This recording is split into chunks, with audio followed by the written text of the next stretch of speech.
Hello and welcome to Hollyoaks Unwrapped. I'm Kieron Richardson and this is the only show where you get backstage access, cast exclusives and weekly spoilers. Today I'm going to be speaking to one of soap's most notorious families, the McQueens.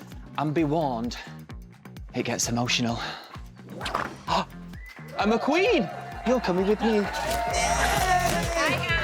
Gemma, you're back from the dead! 1 minute you're doing a few scenes, then in a newspaper, and you're like, my goodness. I actually felt like they were my daughters. Oh, God, I'm going to cry. I'm really sorry. I'm Ira's Chris Jenner. Anna? She sent a message. Do you want to hear it? No! Turn it off! Hello and welcome to episode 2. Shall we find out what happened in Hollyoaks this week? Claire managed to locate Jez and offered him a deal. Well, I'd like you and I to leave our mark. Are two of Hollyoaks' biggest baddies about to become double trouble? Tony returned from prison to a mixed reception. Diane wanted to marry him, Darren wanted to kill him, and Marie had some bump news. And it's yours. Not another one. Sienna has fallen out with Dodger, and Cleo has guilt written over her pretty little face. But the biggest shocker of the week has to be this absolutely heartbreaking moment for Tom. Sorry for not messaging you earlier. You know how it is, you spend so long writing a perfect message, you never get round to sending it.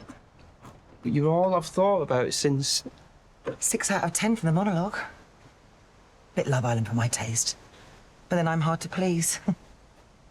Perry's a bit busy at the minute. We both are. Poor Tom! In our sheets off the Lomax's sofa. That is a shocker. Everybody, Anna Passey's back. It's our Hollyoaks AI. Welcome to the show again, Anna. We're out the boat. Woo! Yay! What do you think about Jez being on the run? We've still got a few weeks to get to the 30th anniversary. Gosh, he just doesn't quit, does he? Poor Martha. Martha. His own mother. His own mother. Something's going on with Dodger and Cleo. Do we hate it? I hate it. Do you hate it? Dodger and Cleo. Yeah. Excuse me. I think they look great together. Well, yes, they've got really do. good chemistry. Okay. Because I think we should get together at some point. We did throw the concept around, didn't we? Of did they come What out happened on and that they're having a boat? baby on the boat? Yeah. Right, great job last week. Thank you very much. So you know that we've got the McQueens on? So that's going to be very easy to go and dig some dirt on them. If anything, I'll have too much. So no problems on that one. Also, though, we found out last week that there's going to be a big thing happening around Christmas time. Christmas, that was a clue last week. And that someone's life was going to be changed forever. at Christmas. I want to find out more about that. I Up want the to find ante, out I want who, more on that. What, why, when, how. Dirt, scandal, it's the McQueens. I'll send you a message. Good luck. Ta-ra! So you're in for a treat today. My guests have been in the show for 20 years, and we can't talk about Hollyoaks without thinking McQueens. So guest number 1, she's back on maternity leave. It's Jorgie Porter, Teresa McQueen. Hi. Thank you. And joining Georgia is the matriarch of the family. It's Nicole Barber-Lane, our very own Myra. Yay!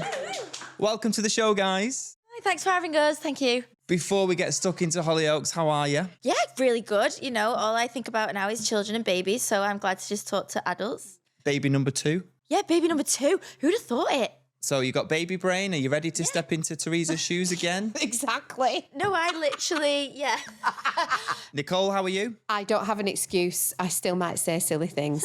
So let's step back in time to 20 years ago. I just joined this show and there was a character called Michaela, and not many people will know this, but Michaela's name wasn't Michaela McQueen, it was actually Michaela Jones. And I remember working with her thinking, you've got something special. Just the way that she delivered her lines, it was something that Hollyoaks had never seen before. And then a few days later, she rang me being like, oh my days, they're bringing in a family for me, they're changing my name. I'm now called Michaela McQueen. I was like, Yeah. that's fantastic. And then cut to all this time later, it's become one of the most famous families in soap. Can you remember what it was like 20 years ago, stepping into those shoes? Yeah, it was amazing. I mean, Jorgie wasn't I was there a bit in the after. beginning. Yeah. I watched the show as well, and from being a fan of the show, that family, we'd never seen anything like it. And it was this family that was brash and it was in your face. I think it was quite real. Yeah. And I think that's was the difference. We all started together, sort of go through our lines in the green room, and the more we'd go through, the more natural it was. And we all became really, really close. And like when Jorgie came, she was just, slotted straight into the family. And I don't know whether we can say this, but there was tough competition for the role of Teresa. I remember back in the day that there was some quite iconic people that auditioned for this role.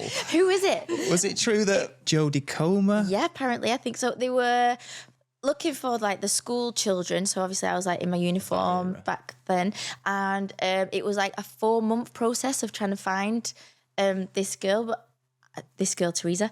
And so when I came in, all this kind of attitude girls, and I came in with woolly socks up like past my knees, a woolly hat on, a little like flowery dress, and was like, well, I've not got this. This is unreal. This is a joke. So I just kind of just read it and thought, Then the next day they called me and said, you're in. And I was in work the next day. What did you think, Nicole, when you got our George? Oh, do you know what I No, thought? tell the truth, because I know on, what the tell the truth is truth. different to what.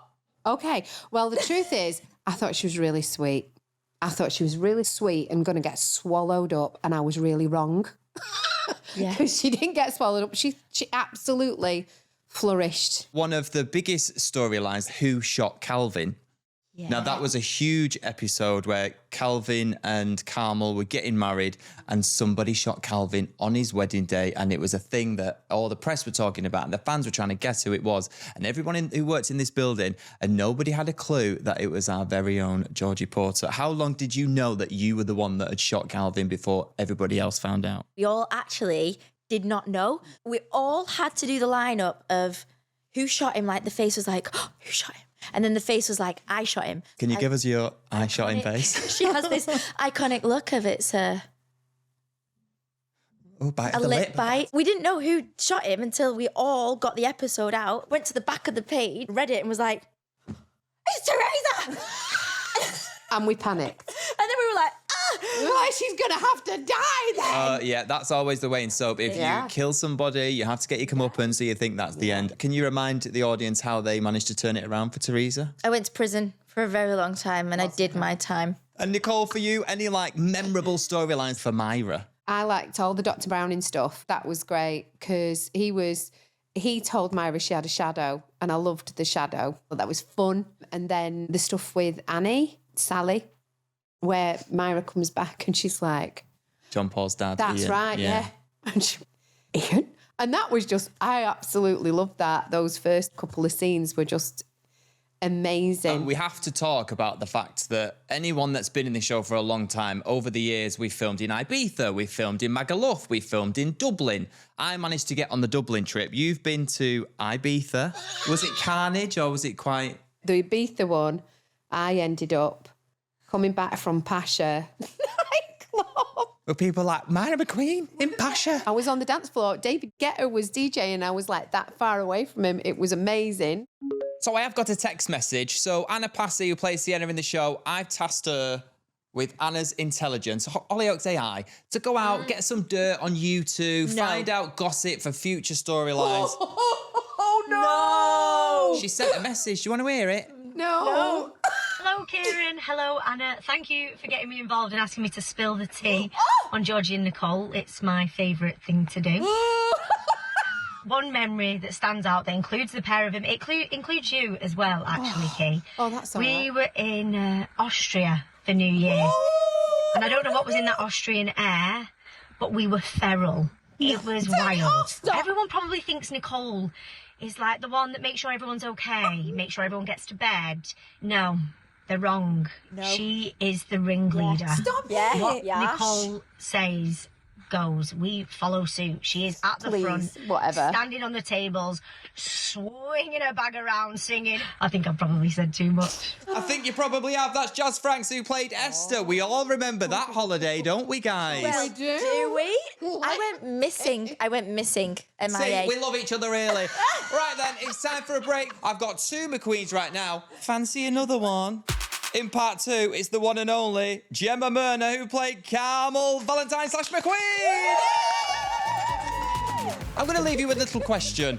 Which drag queen did not appear in Hollyoaks? Was it A, Danny Beard, B, Tia Coffey, or C, Christopher Saatchi? Find out after the break. My mum, my cousin. Where's my picture? Hello welcome back to part 2. This is Hollyoaks Unwrapped. I've got the McQueens on the sofa, and we're now joined by Gemma Merna. It's Carmel McQueen. Hi guys. Gemma, you're back from the dead. We last saw you on the train. The most beautiful death in the world. Do your death face. So she just died like that. That's what we were just saying. That. What's it like being back in the building?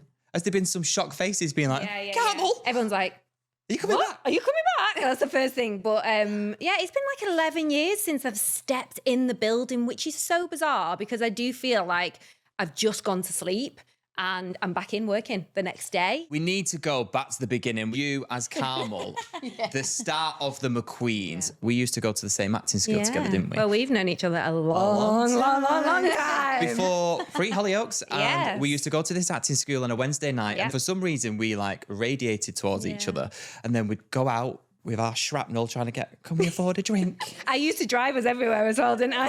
I ended up getting the job here, and I'm like, oh my God, I've got a job in Hollyoaks. Come to a party with me. And you were like, yeah, go on then, I will. Remember that time we came to Liverpool and we were driving round and round and round? Trying We're to find a rap literally party. driving round Liverpool. And I had that silver little KA at the time. I think My it dad was the bought me and I was Hunters. like- Remember the Hunter family, Lisa Hunter and all that? They were all leaving the family and we got invited to their rap party. And then obviously Holly J was working with my character because of Amy and Steve and Michaela and Wayne it was at the time, going shopping in Manchester. And I went, oh, come and meet my friend Gemma. She works in here in the shop and we came to see you, didn't we? I was working on a makeup counter in Hollyoaks and you and Holly walked in and it was that like, she's getting a family, ring up. I was like, really? So then we had the same agent, didn't we? So I used Work's phone, dialed out. Excuse me, am I getting an audition for this? And she was like, I don't know if you're a little bit posh. I went, send me for the audition and I'll get it. Like, and that's how I was back then. And I like, remember how much effort you put into the look of your audition of how you turned up. Oh, wow. Yeah, so I knew what the family was about. I really kind of read the brief and I'm very much like that with a character, like all about the costume, the makeup, the look, the shoes. It gets me into a character. So I kind of wore a little denim skirt, fishnet tight, thigh boots. I was so nervous because even though I kind of portrayed confidence, inside I was just a bag of nerves. And I remember walking in and then I seen Nick Pickard, which obviously it's Tony. And I was like, oh my God, this is Tony. Like, and I was like, We all do that, don't we? yeah. I was just like, keep it together. And also, we need to talk about the legacy and everything that the McQueens brought to the show. And we're going to go back to like pop culture moments and times. Now, this was before The Only Way is Essex. It was before Geordie Shore. It was before Love Island, especially females in soaps. Your faces were everywhere. And I'm telling you, we had perfumes. You had a book. You were in HMV doing book signings. Girl talk. Like, this family was huge. What was that period like? Well, I wanted it from a child. Like, anyone knew me back then, like, that is what I wanted to do. I wanted to be on TV. So I wanted it. And then overnight, one minute you're like driving here and doing a few scenes and then opening the newspaper and you're in a newspaper and you're like, oh my goodness. And that was, I think, the hardest thing. And then like you go to London and like they're shouting mine and Jen's name when we're on a night out. And I was like, how did they know us? I remember going to the NTAs with Jen. And we always laugh because we call it my Princess Diana outfit because I just kind of went all I met you on that remember. night afterwards in that nightclub where Prince Harry used to go or something crazy. And it was just like this blue outfit. I had all these diamonds on and stuff. I didn't really know what to wear for a red carpet. It was a very amazing, bizarre time. I know what one of my most memorable moments for Carmel is, and it's got to be Jesus in the Potato. Oh, God. Yeah, can we just explain Jesus in the Potato? So- and how you shot that scene? You know what?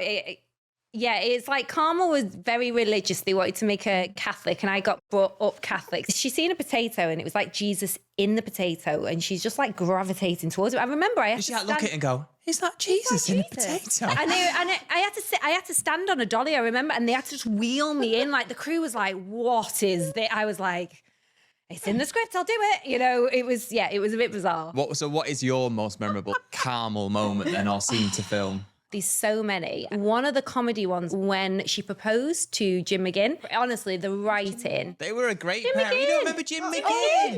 Dan. Dan. Yeah. And it's just lines like, you loved me when all I seen when I looked in the mirror was a beast looking back at me. You know, it's just things like that. And Jim made her love herself for who she is. Yeah, and I think that was a really nice time. The Who Shot Calvin storyline was Massive, incredible. huge. And also having the Dirty Dancing moment to dance with Ricky when he was in Strictly. I was like, bring it on. I've always wanted to be baby, you know, so. Did you do any late nights, Hollyoaks? Yes. The really famous one with Bonnie Tyler. I wasn't allowed anywhere near Bonnie. I had to have bars there. Between you. So yeah, I know. I was very lucky. I was like best friends with Bonnie. You two spelled. And we were like I was like the mini version of Bonnie. So the reason why she got brought in because Brian Kirkwood, he was massive a massive fan, fan. Yeah. and we're both outside going. And he's like, and she's singing, and going, and we're going, oh my God. And then she walks out and go, hi, Oh, yeah. hi, Bonnie. You're right. You know, like Hi, it was Don. normal, but we were like literally hyperventilating, both of us. What would you say that it takes to actually be a McQueen? I think it's such a privilege to be a McQueen because I think you're always a McQueen. As well, being like with all you strong women anyway, off camera was quite like, oh my God. Oh, yeah. I'm going to throw myself into this. I will be a McQueen. Because these were strong women. Yeah. Strong women actual. So me not only being a McQueen, but also being friends with these women was a massive privilege. Do you know what's really interesting is to put in a family that would represent a lot of people that you'd know. And I think that really, I'm getting emotional. I don't know why. No, I know. It is. Let it out. Who do you guys send me off now? Yes, we've got emotion. We want more episodes. Cry, Nicole, please. Anyone got any tissues? It's really ugly crying. No, it No, meant, you're beautiful. it was Inside and out. We call you our Kris Jenner. Our Myra's our Kris Jenner. I'll tell you what was really strange for me. I actually felt like they were my daughters. Oh God, I'm gonna cry. I'm really sorry. She said this to me and Leah the other day. She seen us and she was like, "You're my two daughters." And we were like, "We're not really, but you know." And I know they're not really, but I think playing that character, playing Myra, I know that's really stupid. I'm so It's not stupid. It's part of our life. It's not stupid at all. It's I think that's the the thing. McQueens It's like, are, you know, oh my God, in our heart forever. I absolutely, completely, as Nicole, loved everybody. Why couldn't I have been John Paul? I want this. Honestly, my heart grew as a person. Being a McQueen means being vulnerable, being connected, and loving. And having loyalty. That's part of the McQueens, is they were loyal. Whatever happened, you killed my husband. I still had you back. You know what I mean? Obviously, we're now approaching our 30th anniversary, which we all know there will be a stunt, I suppose, at some point. One of the most viewed episodes ever of Hollyoaks was our train crash stunt where we sadly lost our Carmel. Yeah. What was that like to film? And I'm guessing people still come up to you today to talk about the train crash. Yeah, like, oh, God, to film it was incredible. It was like being on a movie set, wasn't it? It was Remember? unreal. Yeah. When she died, then they took the drone up to Ella Henderson and off, and I think that song made it as well. Like it's weird when you're an actor. I don't know if you guys feel like it's not like you there. It is the character, and it was, you know, I was heartbroken like everybody else. She's Oh, gone, that breaks my but little heart as well. I know, you know, so it meant so much. Correct? It was epic. absolutely epic. We're going to play a game. How McQueen are you? Yay! Basically, there's a little present up for grabs. Yes! You've got What to is tell... it? You'll find out afterwards. You've just got to tell me how McQueen you are, and whoever tells me the best thing of being a McQueen gets the present. Nicole, you're going to go first. How McQueen are you? I'm not sure whether Myra has influenced Nicole or Nicole's influenced Myra. I'm not sure anymore. The lines got very blurred. That's how McQueen I am now. So. Georgie, go on This is then. one thing. This is really bad. Oh, we went to a restaurant once. Yeah, I'm doing it. I'm going there. I'm doing it. So what? Yeah, I'm doing it. I'm a little bit worried about this. I'm worried. It's embarrassing, but we went to this place. It was in Manchester. Really hungry. It was lunchtime. I'm hungry. Are you? We're like, yes. We go to this bar. We were like, can we get this off the menu, please? They went, yeah. And then they were like, right, that'll be that amount of money, please. And then Nicole Oh, you didn't. Nicole said, oh, are we supposed to pay? And I went, no, surely not. Out loud, joking between ourselves. But then the place was like, of course not, no. Oh my God. That's very McQueen. Gemma, can you top that? Not at all. Being brazen enough to try and get some free food because you're a McQueen, to me, wins it. So I'm going to give this one It's Jorgie's story, but I'm actually going to give it to Nicole. Yeah, because you know Nicole did that, don't you? It's a sash. Georgie. Oh, I'm glad you got that. You got to wear that all the time. You're going to wear that all day? Yeah, you have to. To the most dedicated McQueen. Right, it's now time for Anna's intelligence. I've sent Anna Passey around this building to do some digging. I want to know about future storylines. I want the biggest plot for maybe Christmas. Take it away, Anna. Okay, so I've come up to the boardroom. This is where they do all of the long-term story conferences. So I was hoping there was going to be someone in here that I could pester, but it's empty. And I can't just let myself in there. I mean, I couldn't, I shouldn't, I won't. I might. Shall I? I will. Kieron, you owe me. Ooh, what does that mean? 24 hours times 4 families equals box 53T over 4 days. I'm just going to send it to Kieron. Okay, send, they can figure it out. I know what that could be. That could be, there's 24 hours. Anna, and what are you doing in here? I'm just getting some biscuits. Can you please leave? Yeah, of course. Sorry. Gosh, that was so stressful. Oh, that was Passey Pesters, the producers. Wow. So basically, we're going to have 12 clues, which gets us up to Christmas. So the clue this week that we've just got off Anna was 24 hours times 4 families. So it's got to be 4 families one day. Is it going to be the same day, the same 24 hours, In each same family? Christmas day, but In each family. I've got it. I think I've got it. Yeah. If you've guessed what it is, that means Then this game is Is over, over. Well in done. week number 2. That's why I host this show.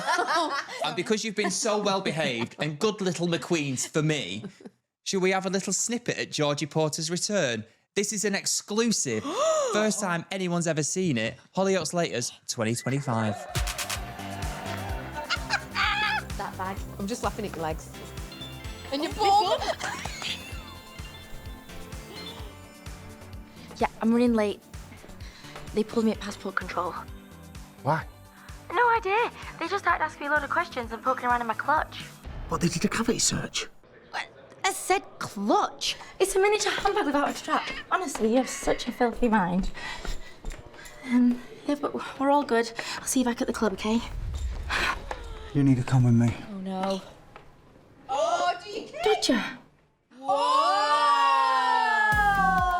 That is an exclusive, and that's why you watch this show. I want to say thank you to Nicole Barber-Lane. Thank you so much, Jorgie Porter. And a big, huge thank you for coming back. It's Gemma Merna.